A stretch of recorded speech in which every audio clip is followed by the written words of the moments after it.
Over 10,000 spins on Spotify, ranked 1,378th in the rock world famous 1,500 for this year. Yay. Here is Curly's Jules performing their hit song on an acoustic level, Absentee.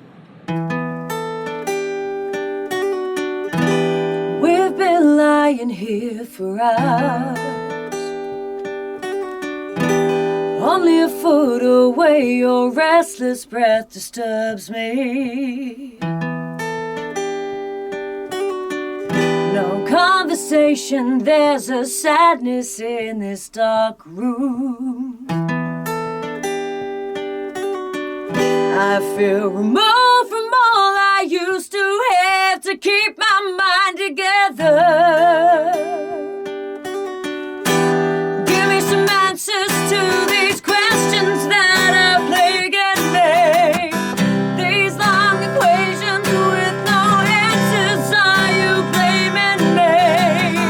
Too blind to see, Mr. Absentee, you're breaking me.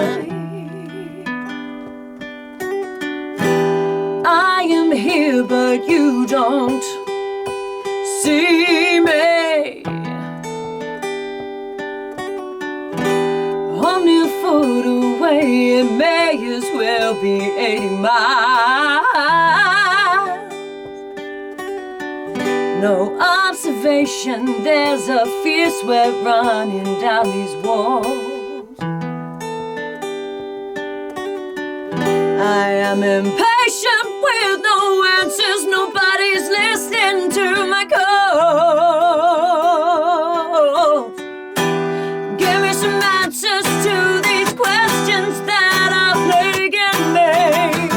These long equations with no answers, are you blaming me? Too blind to see, Mr. Absentee, you're breaking me.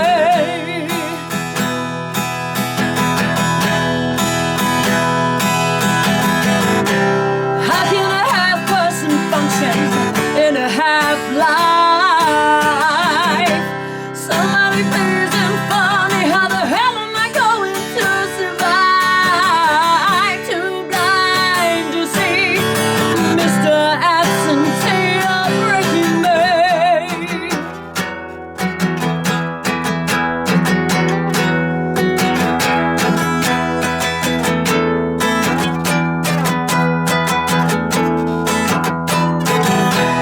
Give me some answers to these questions that are plaguing me. These long equations with no answers, are you blaming me? Too blind to see, Mr. Absentee, you're breaking me. Hey. Give me some answers to these questions that are plaguing me. These long equations with no answers, are you blaming me? Too blind to see, Mr. Absentee, you're breaking me.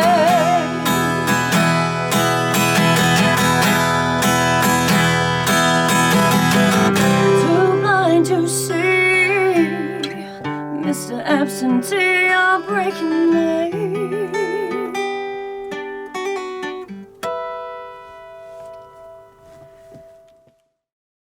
Hey guys, so joining us on the Celebrity Couch today, we have...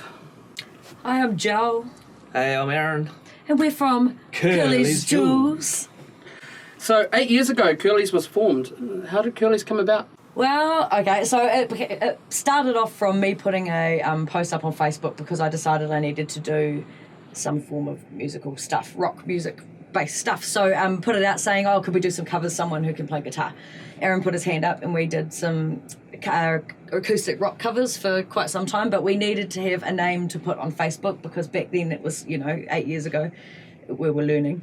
So we had to have a name to put on Facebook, and therefore Curly's Jules was just a random thing that came out of the air from nowhere, and I went, oh, let's call it that, and he went, yeah, okay. It was just so we had something.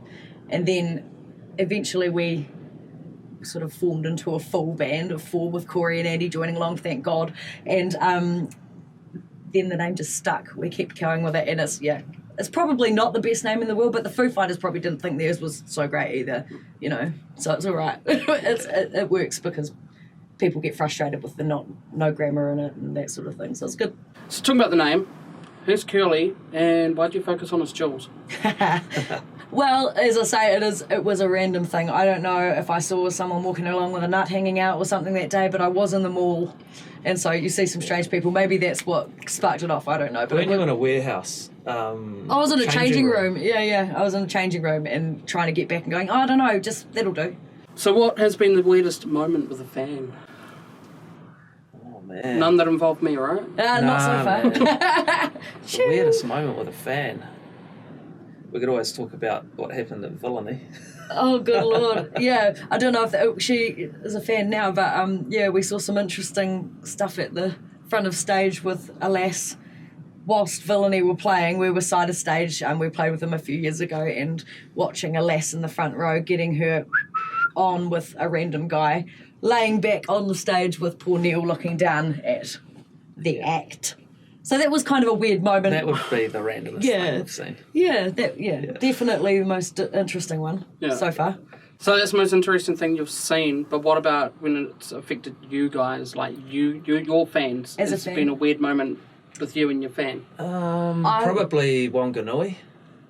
We had a couple of young lasses come up to Andy and I after our gig, and they wanted a part of their body signed. And so they handed us a Vivid and basically Flomp them out. in front of us. And of course, Andy and I didn't know what to do. We panicked. So what do we do? What do we do? Oh my God. Myself and Andy's wife are standing in the background watching, cracking up laughing because these guys had absolutely no idea what to do with themselves. So we just gingerly turned around and signed and ran. Sign and run. Yeah. Yes. So what's coming up for Curly's? We got quite a bit coming up. We've got some shows which we'll be announcing shortly across the country, which will be really fun to get out there and start really pushing Absentee, our current single, across the country, which will be really fun. One show, our next show actually is a suicide awareness show, which is up in Palmerston North, called Break the Silence. So we're really looking forward to that. Yeah. And that's going to be part of a wider kind of tour across the country. So looking forward to it. Hard out. And I suppose there's more people than just me sitting here waiting for an album. Is it going to happen? Well, One day. when we find a fabulous person who would like to give us all their monies to go and do that, then fantastic. But unfortunately, it hasn't rained money on us yet, and it's expensive, man. And we want to get, when we do get to be able to do an album or an EP or whatever it might be, we want it to be able to be the best that we can produce, you know? Yeah. And so that's why it's going to take us a little bit of time to raise those funds. But in the meantime, between now and that happening, we do have something in the pipeline that we will be releasing for people that they would maybe not have heard a different side of Curly's, just to fill the gap for now until we can get the pingers to go and record something fabulous again. Yeah. So, Jill, I know that you've got a weird doll obsession. Do you want to talk about that? I was going to bring Douglas. So, people find dolls really creepy, and I started collecting pop vinyls, right? Which, of course, starts with 3 or 4 and then turns into 100. And big shelves, you know, like we all understand, we have collections, right? So that was cool. And then I started to really like I never thought I'd get into gardening, but succulents and stuff.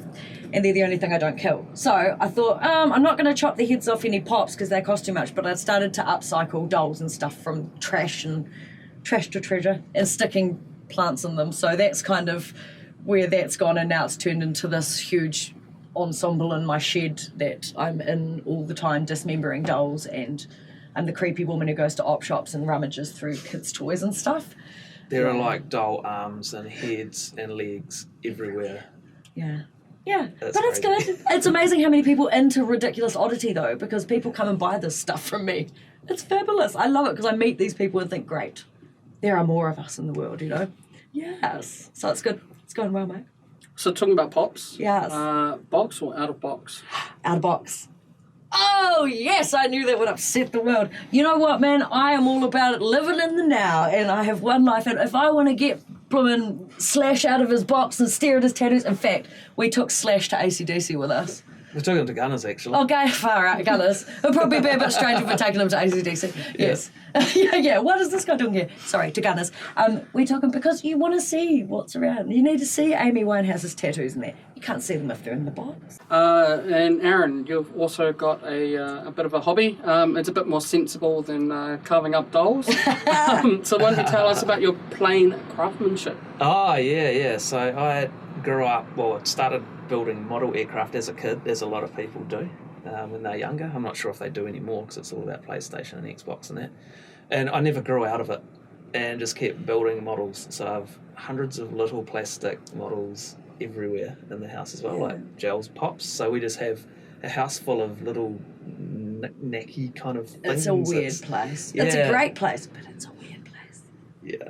So I mean, I've been building them for ages, all my life, and I just love it. It's just something I can do and takes time away, and it's just real relaxing. As nerdy as all nerdy can be, but hey, you do what you do, and I love it. And he's extended it out to many people. He's just like, I love to do this, and so many people are like, oh my god, models and stuff, and come out of the woodwork and are just like, I love doing that too. Hey, you've started a few people off building stuff again as adults. There's a lot of closet model makers out there. Yeah. I've learnt more about planes than I ever thought I'd need to know in my life, ever. So is there going to be an opportunity coming up where we're going to be merging the dolls and the planes?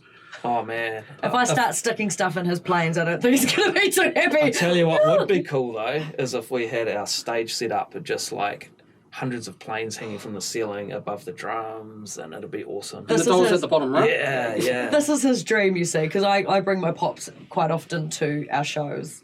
But no, he hasn't so far bought any model aircraft. Yeah, you wait. I think he'd be too scared of it getting wrecked or It might get dust on it. It might get dust on it. Surely not. So what has been the most memorable gig? Besides banding together? Oh, of course, banding it was together was awesome. awesome, man. We That had was such a good time. awesome event and real good crowd, eh? That was real interactive too, wasn't it? Very, very. We had such a good time, man. And thank you for all of your work. You're a legend, bro. We do appreciate it. So cool. Well, for me, I'd have to say Living Colour because it's not every day that you can sit at a sound check watching Will Calhoun playing drums and sit there and watch Vernon Reid playing the start of Cult of Personality and stuff, and you're just sitting there going, oh my god, they're in front of me. So that was a pretty big deal, and strangely enough, we've ended up with sort of a bit of a fan in Vernon Reid who he wears our beanie around and he messages us from truck stops in Scotland, and he's just a really lovely man and very encouraging of what we've done. So from an amazing gig that we couldn't even believe we were playing to actually extending that past it is just ridiculous. We couldn't believe it. So that's a big deal for me. That was a really big night, and it was an awesome crowd, and we had an amazing time anyway. And we got free tickets to the gig, so booyakasha, always good. So what can you tell us about playing with Devilskin and Sumo Psycho? Oh man, that was awesome fun, eh? Yeah, I mean, we've known Paul Martin from Devilskin for many years now. In fact, he used to play my old band way back in year 2000 on the Axe Attack. So we've got a really good relationship with him and now the rest of Devilskin. And so they asked us to open up their show as at San Fran a couple of years ago now. And it was awesome because they had a Canadian band on the bill too, Sumo Psycho. And it was actually quite cool because it was like 3 female-fronted rock bands on that night. And that was, it was just such a really good time and hot, man. Hot. I've never played such a hot gig in my life. You could not breathe, eh? Nah, because that San Fran stage is elevated too. And when you've got 500 people heaving away and sweating like anything, that is hot, man. Good times though, great gig. Yeah. And we've since as well, Devilskin, we help them out with their merch and stuff like that just because they're mates. And again, we get free tickets for doing merch. But no, it's really cool because a lot of their fans have now kind of jumped onto our socials and stuff like that because of that gig. And still, even now, from a couple of years later, we still get people coming up and going, oh, you guys played with Devilskin. So it obviously made an impact, and it did for us too. Such a good time. And Sumo Cycle were amazing. All the energy that night was just wicked, Yeah. Yeah. I just want to apologise for the dreaded water out on the outside. If you can hear it, apologies.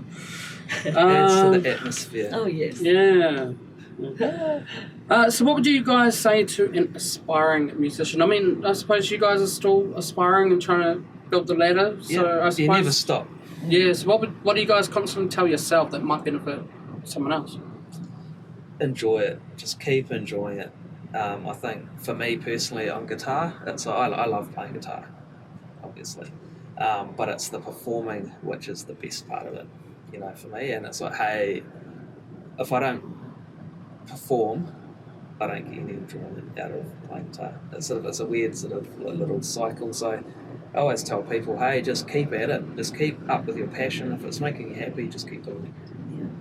We've had whoa, that's heavy rain. We've had hashtag carve your own Hope path. the audio's good. You're right. Sorry. That's okay, we will speak loudly. We've always said hashtag carve your own path. That's a big deal for us as well. And so that's the same for other people. You can't rely on anyone coming to you to say, like it was back in the day. You can't expect someone to, like a record label, to come to your gig and be like, oh my God, you're the next best thing. We're going to promote you and spend all the money on you. It doesn't happen like that these days. It's a completely new circle of how you do things. So as far as us, we've just gone to carve your own path, make our own tracks, do it our own way, and try and build it from the ground up, instead of expecting anything to land on our laps, because that's just not realistic. Yep. And I wrote an article for New Zealand Musician recently, and that was quite a lot about aspiring musicians and stuff, and how to sort of start. And the biggest thing that I would have said is, one, carve your own path, make it your own way. Keep going, like Aaron said, just keep striving and enjoying it as much as you can, because otherwise you lose the passion, you're out. And the other thing is just to make sure you're not a dick, because if you're a dick, no one wants to work with you. If you turn up just before you're about to go on stage and don't talk to anyone or don't network, how do you ever expect to get anywhere? So, and that's part of the best enjoyment of doing anything, is meeting all these awesome, amazing, creative people within our circles. So yeah, I'm very passionate about that. I don't know if you can tell, but hey, passion is good. Oh, it is good. But I mean, that's why, because we've met so many good people, and we actually, we see our progress, and that's because we're lucky to have Aaron as our manager as well, who's like a sponge for learning of all the different things, and has learned from the ground up. No one's come to him and just been like, here you go, let's do this. He's learned it and he's built it, and that's what you've got to do to get anywhere these days. It's been great talking to you guys. Any final words you'd like to say before we conclude the interview? Hey man, thanks for having us. Yes. We love what you do. It's awesome to have passionate people doing what you do as well, and that's what keeps the music industry spinning. We can't, we need exposure, and this is something which you can provide us, and we're just really stoked with that. So yeah. Thank you. So if you want to find our songs, find any of our information, we are on YouTube, of course. We are on Spotify, of course. We are on Facebook, Instagram. Just look up Curly's Jewels. It doesn't have any grammar. It's just with an F. So Curly's Jewels, check it out. You'll find us. The chick with the colourful hair. It's very easy to spot. Please check us out. We've got a whole array of different music, and not just the one song that you might hear. So check us out. Now, if you want to see me take Season 3 on the road, potentially in Auckland, where I have some awesome contacts, then jump over to our Facebook page, www.facebook.com/entertaininginterviews. And around that page, you will see a link on how you can support this channel to be able to make that happen. Hopefully you enjoyed Entertaining Interview Season 2. We had a whole ball of fun filming it. Once again, huge shout out to Tony McDonald from Plastic Groove for the venue, and also for the audio engineering, one of our major sponsors, and our other major sponsor, Tim Simpson from Nitro Film, for sponsoring us with the gear. So, like I said, jump over to our Facebook page, check it out, jump in and help us out, take Season 3 on the road, and hopefully we'll be seeing you guys again very soon.